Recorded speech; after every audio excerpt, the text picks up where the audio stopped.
Le Sony ZV-1 est une caméra très appréciée, et cela depuis sa sortie, déjà parce qu'elle est proposée à un tarif plutôt attractif pour les compétences et les fonctionnalités qu'elle offre. Cependant, quelques défauts peuvent encore subsister, mais un accessoire permet d'en corriger certains et d'améliorer cette dernière. Salut, c'est Ced, et aujourd'hui je vous parle de l'extension LS18 de chez Neewer.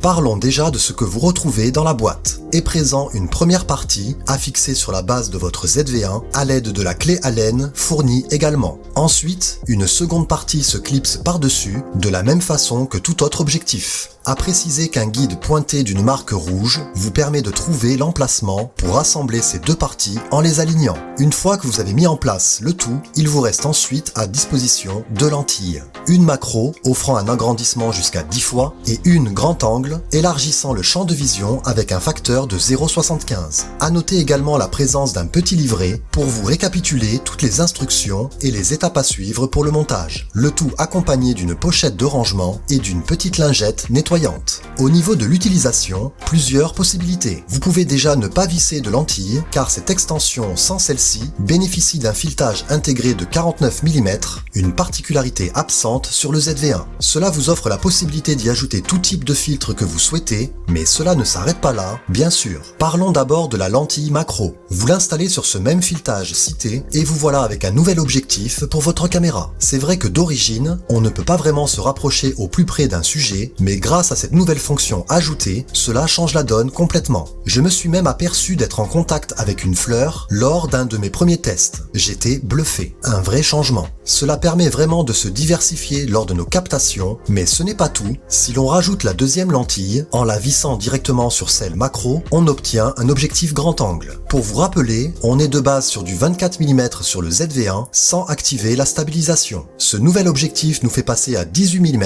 ce qui est plutôt intéressant. Et même en utilisant la stabilisation de l'appareil, qui croppe légèrement dans l'image, le champ de vision reste suffisamment large, surtout par rapport à l'origine. Idéal dans de nombreuses circonstances, comme pour du vlog, manœuvre souvent critiquée à cause d'une focale trop rapprochée d'origine, ou pour des prises de vue de paysage ou d'architecture. Au niveau qualité, je n'ai pas remarqué de dégradation visuelle, comme du vignettage entre autres. Cependant, on peut noter une légère distorsion sur les côtés, surtout sur des lignes verticales, comme avec des bâtiments, des poteaux ou des arbres par exemple. Mais rien de néfaste, ce n'est pas si exagéré. Sinon, côté netteté, c'est plutôt bon, au centre plus particulièrement. Et pour la mise au point, celle-ci n'est pas affectée, elle reste toujours aussi réactive, sans saccade. Pas non plus de variation importante au niveau des couleurs, elle demeure assez fidèle à celle d'origine. À préciser qu'un filetage de 62 mm est présent sur ce grand angle, parfait encore une fois pour y ajouter le filtre de votre choix. Je trouve cet accessoire très ingénieux, facile à monter ou même démonter, en transformant radicalement le Sony ZV-1. J'adore cette caméra et pouvoir la faire évoluer grâce à cela me plaît vraiment. Je peux tenter de nouvelles choses, être encore plus créatif, sans forcément être obligé de franchir ce pas, le changement de caméra. Ce n'est pas si excessif niveau prix, perso je l'ai acheté en promo à 70 € pour un tarif de base affiché de 90 environ. Certains diront que c'est cher, mais si vous connaissez la valeur des objectifs sur des caméras non équipées, on est vraiment bien placé. En plus, cette extension offre la polyvalence dans son utilisation, on a le choix entre plusieurs configurations, et cela dans une compacité étudiée. Tout est démontable et tient dans une poche si l'on veut, plutôt pratique. Neewer a bien réfléchi lors de la conception de cet article et a compris les manques du Sony ZV-1 pour les combler, ce qui permet encore de nos jours de se concentrer sur l'achat de cette caméra, qui visiblement n'est pas prête à tirer sa révérence. Vous l'aurez compris, je suis vraiment conquis par cet accessoire, référencé LS18, et le recommande sans hésitation si vous souhaitez une évolution à moindre frais. Alors, vous qui avez un Sony ZV-1 intéressé, dites-le moi en commentaire si c'est le cas, ou pour son contraire, pourquoi. Et pour vos éventuelles questions, je suis là. Sur ce, je repars expérimenter mon nouveau jouet. À très vite.